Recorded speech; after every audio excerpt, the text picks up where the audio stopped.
This is 11-3, distributions. Your objective today is that you can describe the shape of a distribution. So to start off today, a couple little vocab words.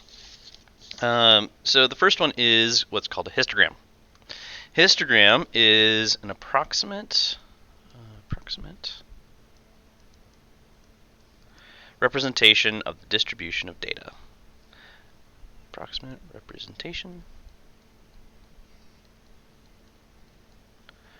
of the distribution of data. And then we have a frequency table, which is a table, obviously, that display. I don't know why I put a comma there. A table that displays the frequency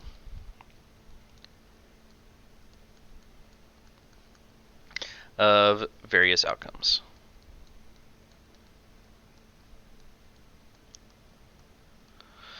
Okay. And so these are just kind of good things to know because whenever we use these terms, you want to be able to reference them and be able to be like, oh yeah, that's what we're looking for. So the first thing that we kind of need to address is kind of histograms and what their different distributions kind of look like. And so that's kind of this next thing that we have right here is symmetric and skewed distributions. If most of your data is on the right-hand side, we say that that's skewed left. And it's kind of all the other stuff is off to the left. Like most of your data is off to the right and it kind of just trails off going to the left. So skewed left. Symmetric, if they're approximately a mirror, maybe one side has like one that's bigger and then the other side has another one that's bigger, kind of going back and forth a little bit, we could say that that's symmetric. Finally, we have skewed right, which is just the opposite of skewed left. So if most of your data is on the left-hand side, it's considered skewed right. We have that tail that's going off to the right. And knowing what kind of distribution this is extremely important. And the reason why is because whenever we have something that's symmetric, we use the mean to find our center. And then we use what's called a standard deviation to describe the variation. And for this class that we're going through right now, you're not going to need to deal with how do you calculate standard deviation. We'll give that to you. And then if it's not symmetric, so if it's skewed left or skewed right, then we use the median to find our center. And we use the 5-number summary in order to describe variation. And so let's put this into a little bit of practice here. So we have, on number 1, the table shows the average annual snowfall in inches of 26 cities. We wanted to display the data in a histogram using 6 intervals beginning with 15 to 28. And so there's a couple things that are happening in kind of what we're being told, specifically in A. And in an A, it says display the data in this histogram. Okay, so a histogram is, for all intents and purposes, a bar graph. And so I'm going to make a bar graph. And so I'm going to make a little graph right here, and it only needs to go in one direction because I don't have any negatives. If I can just look over here, and you can't really have negative snowfall. And so, okay, we're making a histogram using 6 intervals. So that tells me, okay, I need to have 6 spots. So 1, 2, 3, 4, 5, 6. Doing on this on graph paper is a lot nicer because you can actually have equal kind of spacing, and that is helpful because you don't want to misrepresent something. Alright, beginning with 15 to 28. And you might be going like, alright, so if the first one's 15 to 28, what's the second one? We want to have everything as equal as possible in terms of our graph. And so if we go from 15 to 28, then we want to go from, and actually I'm going to check real quick, there's no decimals, so I can just do whole numbers, so I go 29 to 42, and these are what we call inclusive. So it includes 29 and 42. Alright, then we do 43 through 56, that's a 6. Then we do 57 through 70, 71 to 84, and 85 to 98. And again, 15 to 28 has a difference of 13, and so that's what I'm doing on each one of these. I have a difference of 13. Now comes the kind of difficult part, really. It's counting how many are in each column, or in each bar. And so I'm going to go through and I'm going to find everything that falls within 15 to 28. Now, if you have multiple colored pens or pencils or whatever, that makes this a lot easier. If not, I definitely recommend just kind of doing different indicators for each one so that if you lose count, you can go back and find things easily. You don't have to restart. So I have different colored pens, so I'm going to do the different pens. So I have 22, 15, 20, 15, 16, 28 is included, so is 18, 23, 26, 16, 17. Okay, so I have 1, 2, 3, 4, 5, 6, 7, 8, 9, 10, 11. So I have 11 of these. And I'm going to switch colors now. 29 through 42. So, no, yes, that one. All the 30s get included, so that's 2, 3, 4, 5, 6, 7, 8. Alright, so we got 8 of these. Now I'm going to do black. 43 through 56. That one. 2, 3, 4, 5. 57 through 70. Here's 1. Alright, so I got 1. 71 through 84. Don't have any. Alright, 95, or 85 through 98, I got 1. Alright, so now I can graph these. And I can say, okay, this is going to be like 2, 4, 6, 8, 10, 12. Alright, so my first bar was like this. And you don't have to fill it in. Some people like to fill it in so that then you can see, oh yeah, it's all this stuff. I also like to put the number up on top so that I can kind of reference to it a little bit easier. 29 through 48 is at 8. So I go across. And again, you don't have to do this in different colors. I think it just helps kind of identify it a little better for me whenever I'm kind of looking at some stuff. This is 5. This is at 1. This was at 0. And this is at 1. And each bar is technically its own thing. It's a little bit easier though to just kind of draw off the previous one if it's tall enough. And the reason I bring that up is just for this 85 through 98. Yeah, you do have the entire bar right there. Okay. Now that we've done that, we can actually start kind of going in and analyzing some stuff. And so B says, which measures of center and variation best represent this data? And I look at this and I say, very overwhelmingly, most of my data is on the left-hand side. And so that means that this is skewed right. Which means, in order to find our median, we should use our, I gave the answer away.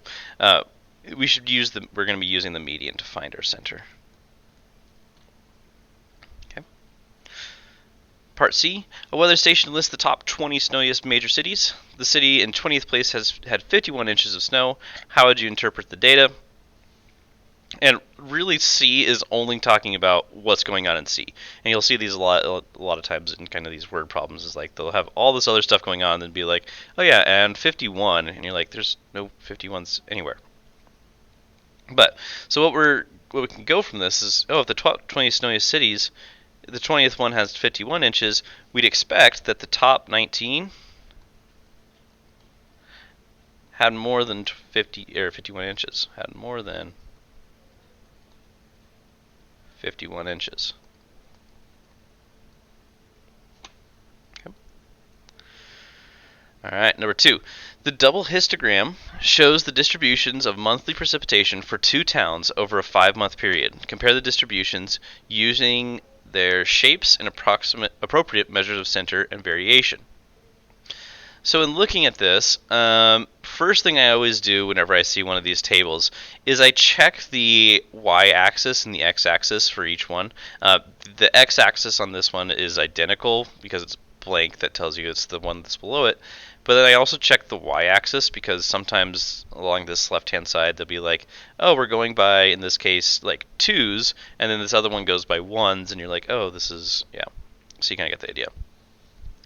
So a couple things that we can say about this. I would say, based on the fact that most of the data for City B is on the right-hand side, City B usually has greater monthly precipitation. Has greater monthly precipitation.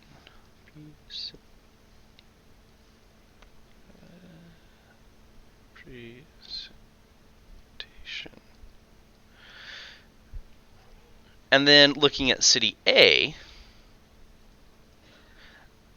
I'd say that maybe has a higher range. Has a larger range. Because we went from potentially having 0 in a month all the way up to potentially having 23. Now we don't know the actual specifics of it, but we do know that there's one extra kind of bar in comparison to City B.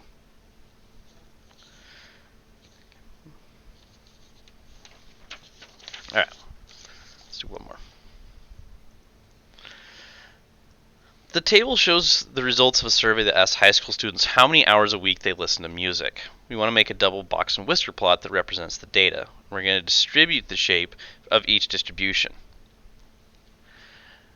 Alright, so there it is.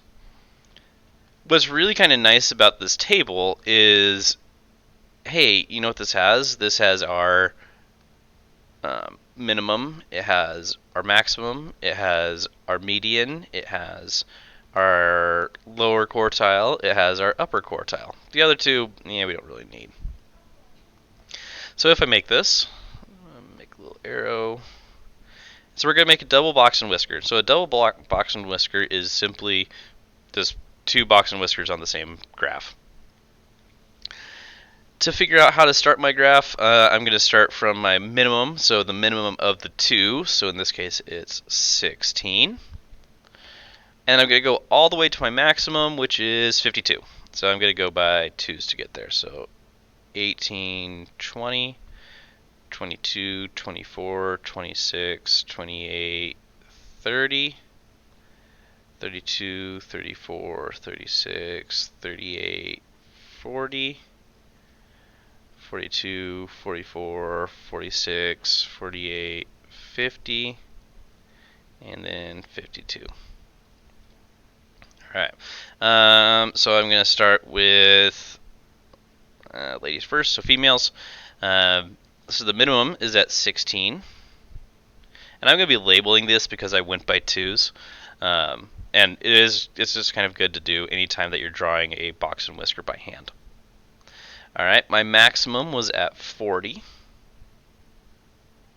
So 40. My median is at 28. Just right here. 28. First quartile is at 24. 24. My third quartile is at 32.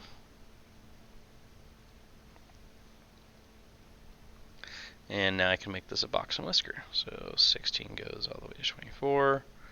24 to 28 is a box. 28 to 32 is a box. 32 to 40 is a whisker. Alright, now I can do the min. So this one, oops, minimum is at 18. The maximum is at 52. Okay, 52. The median is at 38, which is right here. 38. Then my first quartile is at 30. And then my third quartile is at 46.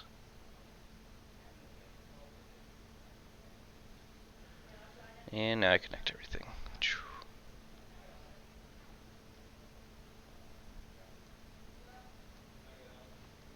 And these are the males.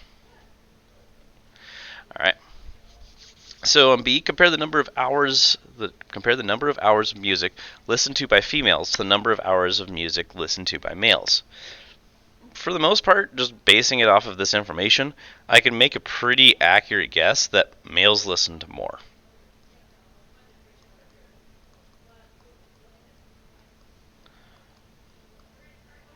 And the reason for that is my box, like I have pretty much both boxes and a whisker above almost everything of the female. Or at least the first half of the female. And so that kind of tells me, yeah, the males listen to more. For part C, about how many females surveyed would you expect to listen to music between 22 and 34 hours per week? So what I want to do is I want to find 22, which is located right here. 22. And then 34, which is right here. And I want to figure out how much of a percentage maybe, or how many people might fall within this kind of little area. And the answer to this is probably somewhere around 60%. And the reason this is 60% is each box, or really each kind of individual piece of a box and whisker plot, so each whisker in each box, is worth 25% of the information. And so we have, 25, 25, and then a little extra. And so I'd say I'm calling that about 5 on each side. And so I'm going to say that's about 60%. And if we do 60% of 50, this winds up to be 30. And so it actually winds up to be a whole number, which is females. Which is kind of nice instead of having some decimal answer. All right, part D. If you surveyed 100 more females, about how many more would you expect them to listen to music between 16 and 40 hours per week? All right, so I'm going to go and grab another color, and I'm going to go between 16. So, all right, here's 16. Hey, that's my minimum. And then 40. I go straight up, and I go, oh, hey, that's my maximum. So if I surveyed 100 more people, and all of my information prior to this said everyone listens between 16 and 40, we can make this kind of like assumption that all of them would fall in that range. And this is kind of some place that some people struggle with stats and they don't really agree with some stats, is because you can make these kind of weird assumptions even though it's probably not true. And that's just kind of how surveying goes. So, all right. That is everything. Check with your teacher on your assignment. Have a good one.